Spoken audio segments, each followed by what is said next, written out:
pessoal, tudo bem com vocês? Espero que estejam bem, que tenham estudado bastante, feito todas as nossas aulas durante esse bimestre. Estou realmente com uma expectativa que vocês tenham feito, que vocês tenham aprendido bastante. Hoje a tia irá passar para vocês uma pequena revisão, né, do nosso conteúdo, daquilo que nós fizemos durante esse bimestre. E, como vocês já sabem, é sobre as lutas. A tia tinha muitas outras lutas para passar para vocês, mas infelizmente, né, o nosso tempo acaba sendo muito pequeno para poder passar, né, tanto conteúdo em relação às lutas. Então, nós vamos dar uma revisada naquilo que nós tivemos durante esse bimestre, ok? Então, quais as lutas mais populares no Brasil? Então, uma delas é o judô. Sei que todo mundo conhece, muitos de vocês eu tenho certeza que já até procurou fazer, ou já fez uma aula, ou ainda fazem. Né? É um esporte bem conhecido e bem legal, o judô. E ele se popularizou no país a partir de 1920. É uma das modalidades em que o Brasil mais ganhou medalhas na história das Olimpíadas. Né? Sabia que é um dos primeiros, a primeira estreia do Brasil nas Olimpíadas foi em 1920. E o judô está dentro dela. E o judô trouxe medalhas para o Brasil nessa primeira participação do Brasil nas Olimpíadas. Né? Para você ver como é um esporte bem popular e bem legal. Então, vamos conhecer um pouquinho da história, de uma forma bem, né, simples, sobre o judô. Então, o judô ele foi criado por Jigoro Kano, um professor de educação física japonês, no ano de 1882. O principal objetivo de Kano era desenvolver uma arte marcial com foco na defesa pessoal, sem deixar de exercitar o corpo e a mente.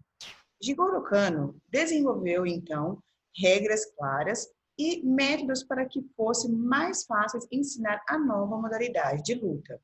E pensou cuidadosamente em princípios básicos, que até hoje são difundidos entre todos os praticantes.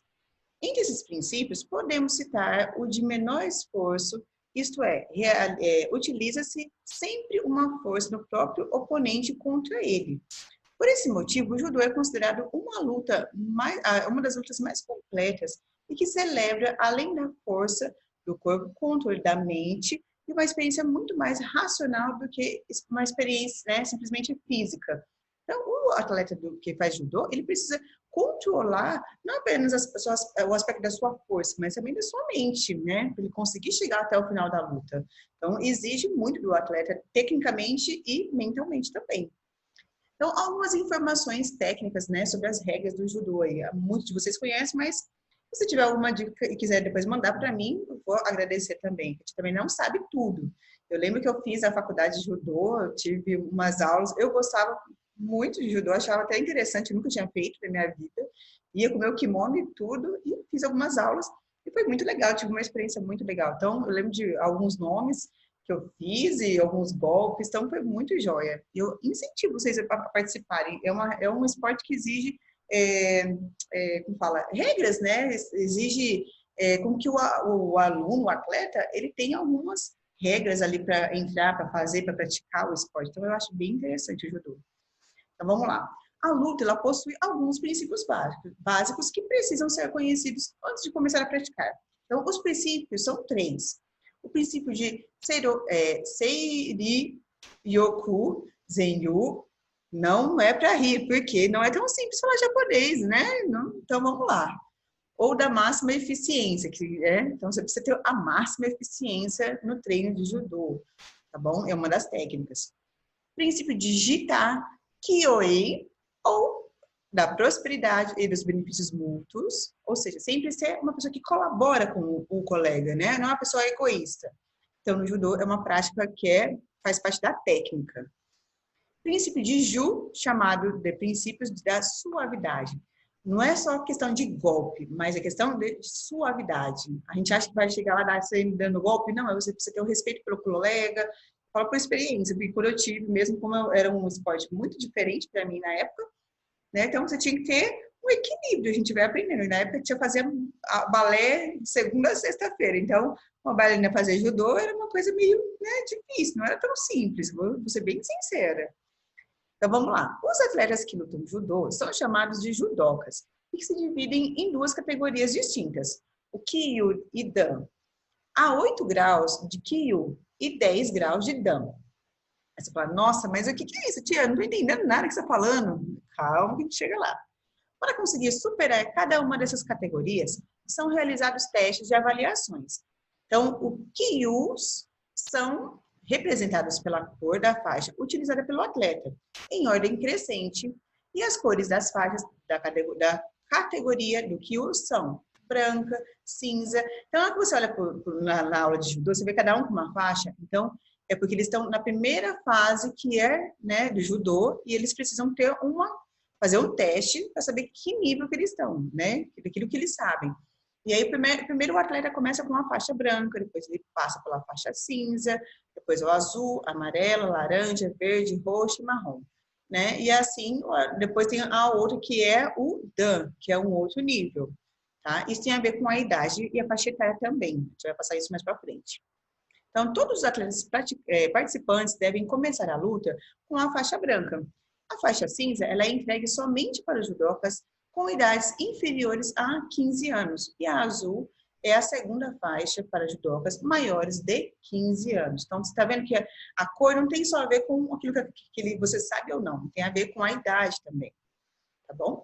A faixa amarela, que é, deixa eu só tirar aqui, que é a quarta faixa para judocas, com idade máxima, com a idade abaixo de 15 anos, é a faixa marrom, é a última para todos os judocas. Então, tem muitas regras e tem a ver com a idade. Então, não se assuste se você vê alguém com a outra e fala, nossa, aquele cara é ruim, aquela pessoa é ruim. Não, é porque tem a questão da idade também. Vamos lá para o nosso próximo slide. Então, vamos lá.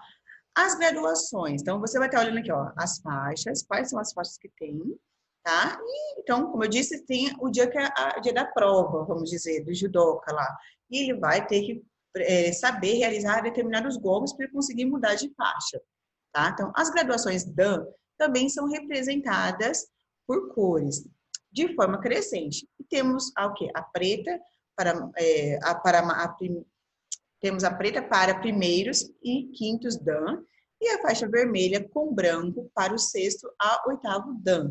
E por último, a faixa vermelha para os nonos ou décimos Dan. Então, aqui já é outra categoria e tem a ver também com a faixa etária também do atleta. Não tem a ver somente com, né, com a questão do saber os golpes, mas tem a ver também com a idade. Então, o objetivo da luta do judô é ganhar a luta. E o que determina a vitória é a quantidade de pontos. Então, cada golpe tem uma pontuação, certo? Então, cada golpe possui uma diferente pontuação. Então, o Yuko, ele vale 1/3 de pontuação que acontece quando se imobiliza o oponente por 10 ou 14 segundos. Então, tem os golpes, né, de mobilização, golpes de ataque, golpes de defesa, e cada um deles eles têm. Então, o Yuko é um golpe de imobilização. E quando você consegue mobilizar o atleta durante de 10 a 14 segundos, você ganha, né, a pontuação correspondente ao Yuko. Então, o Vazari vale meio ponto e acontece quando se mobiliza por 15 a 19 segundos ou quando não se consegue aplicar o Ippon da forma correta. Por último, o Ippon vale 1 ponto completo e ocorre em um movimento perfeito, levando ao nocaute ou uma imobilização de 25 segundos. O que é difícil, por isso que cada um tem um grau de dificuldade. Quanto mais tempo de mobilização, maior a pontuação do atleta. O jiu-jitsu. Vamos lá entender então um pouquinho do jiu-jitsu? Então, a história do jiu-jitsu, ela remete-se ao quê? À Índia. E acredita-se que essa técnica teria sido criada por monges que buscavam um método de defesa pessoal. Sua prática e ensinamentos passaram pela China até atingir o Japão, local onde a técnica foi popularizada. No século XIX, alguns mestres se dispersaram do Japão e um deles veio a se fixar, sabe na onde? Lá no Belém do Pará, no Brasil, em 1915, onde conheceu e criou vínculo com a família de Gracie. Ou seja, aí reside então uma coincidência que modificará o rumo das artes marciais. Então, Gastão Gracie era pai de 8 filhos. Ele incentivou o mais velho a aprender a arte com o mestre Esai Maeda Koma. Carlos Gracie, já detentor da arte marcial do jiu-jitsu, mudou-se para Belém, lá de Belém para o Rio de Janeiro, aos 19 anos de idade. com o intuito de lutar e de ensinar essa luta. Então, ele obteve, né, tamanho sucesso ao ponto de modificar alguns aspectos do jiu-jitsu tradicional e fundar um novo estilo de luta, então, que é o Brasil Jiu-Jitsu, e que privilegiava a luta de chão, seguida por golpes que finalizavam, então, e ao contrário do jiu-jitsu tradicional, que mantinha o foco sempre, né, nas quedas. Então, o jiu-jitsu que nós conhecemos hoje tem golpes em pé, mas tem golpes de chão, né? E antigamente o foco principal do jiu-jitsu era trabalhar golpes no chão. Então, atualmente, o jiu-jitsu é um esporte reconhecido e regulamentado em nosso país pela Confederação Brasileira do Jiu-Jitsu, em nível regional. Há as federações estaduais também. Porém, ele não é um jogo olímpico ainda, mas ele faz parte da federação, o que é muito importante, né? Então, é importante para que você tenha uma prática segura. Então, todos os esportes são credenciados pela Federação Brasileira de Esporte, eles têm segurança de poder ser transmitido, poder ser ensinado, tá bom?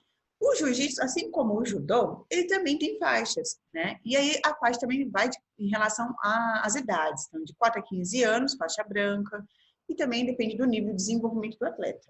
Então, os níveis de desenvolvimento de um atleta são representados pela cor da faixa que amarra no seu kimono.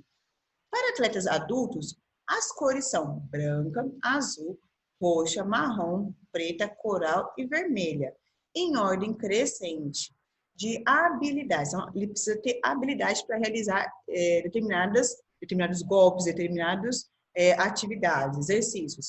Já no que se refere às crianças, como modo de incentivo, há uma inclusão de outras 3 cores, localizada entre a branca e a azul. E são elas a amarela, né? Por isso que a gente tem outras cores aqui também. Então, amarela, laranja e verde. Então, essas cores, elas são como um incentivo, porque muitas vezes tem crianças que gostam do jiu-jitsu, só que elas não têm a capacidade de realizar determinados golpes ainda, né? Pela pouca idade. Então, eles têm essa faixa, tanto a amarela, tanto a laranja, quanto a verde, como, né, um nível para a criança ir subindo, se desenvolvendo e ser incentivada também a não desistir, porque a criança na luta, ela quer a faixa, o mérito dela é conquistar a faixa, né, a faixa da cor seguinte aí, é ser bom naquilo que ele faz, não é verdade? Então, sobre algumas regras do jiu-jitsu. Então, a área de disputa entre 2 atletas, chamada de ringue, tem área variável entre 64 a 100 metros quadrados. Então, aquela área onde o atleta tem que ficar tem essa medida de entre 64 a 100 metros quadrados. E ela é restrita, é uma área menor para combate, de modo que reste uma parte específica denominada de área de segurança. Então, a cor do tatame, deixa eu voltar um pouquinho. O que é essa área de segurança? Quando o atleta não está aguentando determinados golpes, isso funciona no judô também, ele tem essa margem de segurança de sair e, né, não pode receber mais golpes, vamos dizer, nessa área de segurança, que está um pouquinho atrás da linha principal, né, dentro do tatame. Então, você vai observar que tem uma parte dentro do tatame, que não apenas para você cumprimentar, né, o mestre, né, mas também por questão de segurança do atleta, dentro, né, das competições. Então, a cor do tatame na área de segurança é diferente da cor do tatame voltado à área de combate. Então, antes de iniciar a luta, os atletas devem passar por uma supervisão da organização do campeonato e o que? A sua função é verificar se tem as unhas curtas, qual a cor da faixa, né? Se o kimono está em condições ideais para a realização do combate.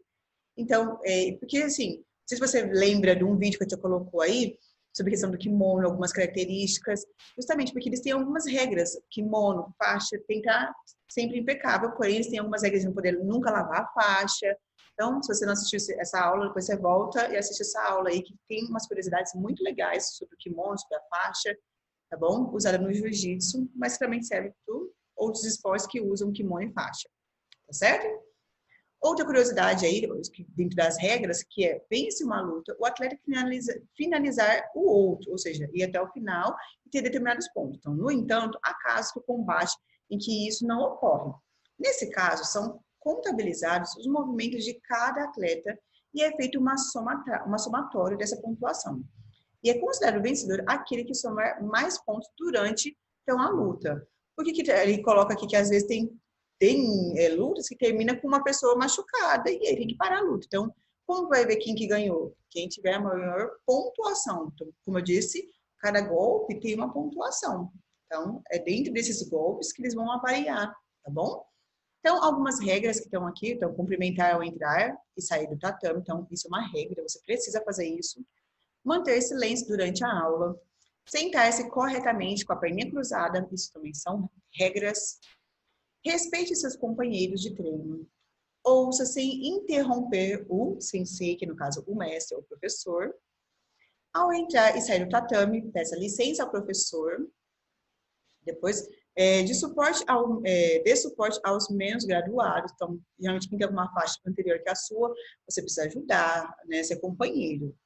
Alinhe-se em silêncio por ordem de graduação. Então, por ordem de cor, né? Como as cores são crescentes, então tem que se organizar conforme a cor. E mantenha a limpeza do seu tatame. Então, o seu tatame, onde você vai lutar, tem que estar sempre limpo. Ele não pode estar sujo, com papel de pala, isso é proibido. Tá bom? Mas isso é importante. Eu acho que eu vou adotar essas regras lá na quadra, hein? Pensando bem, eu gostei dessas regras. Eu vou colocar essa plaquinha lá na quadra. O que vocês acham? Boa, hein? Tô brincando. Vamos lá? Boxe! Vamos lá para o nosso... Vamos conhecer um pouquinho sobre boxe? Em aproximadamente 3.000 anos antes de Cristo, o boxe surgiu no Egito como peça integrante das festas realizadas pelo faraó, onde homens despidos lutavam entre si. Misericórdia. O esporte se manteve por milênios, até que chegou nas Olimpíadas, durante o século VII. Antes de Cristo, olha como esse esporte é antigo, hein? Época em que os competidores utilizavam apenas um pedaço de couro para proteger as mãos. Então, as lutas sobreviveram ao Império Romano, porém com algumas modificações. Os combates eles eram desempenhados pelos gladiadores, com lutas feitas de metal, fato que tornavam ainda mais violento e muitos casos que terminavam em morte. Não sei se você já viu algum filme onde os gladiadores que eles andam com aqueles escudos de metal. Então, era mais ou menos parecido o boxe, né? Ele foi melhorando, porque antes eles entravam sem as roupas, apenas enrolavam uma faixa na mão e lutavam. Depois foi melhorando, tinha uma roupa de couro e depois foi esse escudo de metal. Então, foi se aperfeiçoando, tá um pouquinho melhor já aí, né? Então, da mesma forma que os romanos perderam seu domínio, o boxe ficou esquecido por um bom tempo também. E ele renasceu somente no ano de 1880. Esporádicas disputas na Inglaterra, o que foi suficiente para voltar ao auge dos Jogos Olímpicos em São Luís.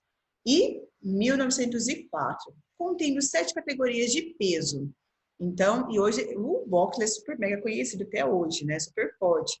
Um dos grandes lutadores que nós conhecemos aí é o Maguila. Eu acho que não é, tenho certeza que não é da sua época, da época da tia, mas um atleta super mega conhecido e que fez, né, um marco na história, né, do boxe do Brasil.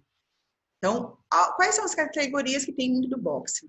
Então, vamos lá. Na categoria masculina temos o peso mosca ligeiro, que é até 49 quilos. Eu acho que você entraria nessa daqui, né? Tenho certeza. O mosca, então peso mosca que vai até 52 quilos. O peso galo, que é até 56 quilos, o peso leve, até 60 quilos, o peso médio ligeiro, até 64 quilos, o médio, até 69 quilos, médio, até 75 quilos, médio pesado, até 81 quilos, o peso pesado, né, vai até 91 quilos, e o super pesado, né, a partir de 91 quilos. Então, dependendo do peso do atleta, ele entra em uma dessas categorias. E para o feminino, tem o peso mosca, que vai o quê? Até 51 quilos. O peso leve, que é até 60 quilos. E o meio pesado, que é até 81 quilos. Então, das mulheres é um pouquinho, porque não, né, é um esporte que tem muito mais atletas masculinos do que femininos. Então, algumas regras aqui, né, do boxe. Né? Quantos rounds tem no boxe? 12 rounds. E o tempo? 3 minutos a cada round, tá bom? Luvas, que são obrigatórias, né? Tem um tamanho de acordo com a divisão de peso. Então, O pluguista usam luvas de 6, né, tamanho 6, que é quem pesa menos que 45 quilos. E luva número 8, quem pesa de 45 a 65 quilos. Então, tem uma numeração. Então, aqui estamos expostos. Então, a unidade de medida inglesa. Então, é baseado no peso do atleta inglês. Não é brasileiro essa tabela aqui, mas a gente consegue converter, né, para o peso dos brasileiros aqui. Os golpes, apenas socos são permitidos. Não é, né, chute, qualquer outra coisa. É somente golpes, né, que são permitidos com braço. Somente soco. Lembra aquele saco que vocês fizeram de dar golpinhos? Então, é para treinar justamente o boxe. Estrutura, ringue cercado por cordas. Então, ele só pode lutar e você vê que diferente tem do esporte do jiu-jitsu, que ele não tem a área de segurança, né? No jiu-jitsu, muitas vezes no judô também. Tranquilo, pessoal? Tá tudo bem aí? Tá ficando igual aqui, ó. Opa! O nosso amigo que tá caindo já. Tanto golpe, tanta atividade, tá ficando ó, sem fôlego. Calma, respira aí que você vai conseguir. O tempo da disputa pode se diferenciar entre os campeonatos. Nas competições olímpicas, são 3 rounds de 3 minutos no masculino e de 4 rounds de 2 minutos, no entanto, né, para o feminino. Então, no geral, os combates são compostos de até mais ou menos 12 assaltos de 3 minutos. Assaltos aqui, né, são considerados os rounds, 3 edições, 12 lutas, tá bom? Com uma área de 7,8 metros quadrados, o ringue é formado por 4 lados, local onde os atletas se confrontam e somando os pontos através dos golpes. Vale lembrar que não é válido golpes abaixo da linha da cintura. Então, você pode olhar aqui, né, que somente golpes, não tem chute, e somente né, acima da cintura. Da linha da cintura para baixo não pode no boxe, ok? Alguns golpes que tem no boxe. Então, golpes cruzado, que é considerado curto na lateral da cabeça. O jab, que é um golpe rápido com a mão posicionada à frente e da guarda, que vai e volta. Esse é o golpe, é o jab. O jab direto, que é potente, feito com a mão de trás da base. O gancho, que atinge a região da cintura. O swing, que é realizado na diagonal, de cima para baixo, né, do corpo. Então, é como se fosse um golpe de gancho para baixo, vamos dizer assim. O uppercut, né, de baixo para cima, focando principalmente no queixo. Então, quando o atleta recebe um golpe no queixo, assim, é o uppercut. E o nocaute, que é um golpe que derruba o oponente por 10 segundos. Ele não consegue levantar durante 10 segundos, é considerado que ele caiu, não que ele perdeu, porque aí vai ser somado, né, a pontuação aí né, da luta. Então, tem uma pontuação específica. Então, qual é a diferença entre o judô e o jiu-jitsu?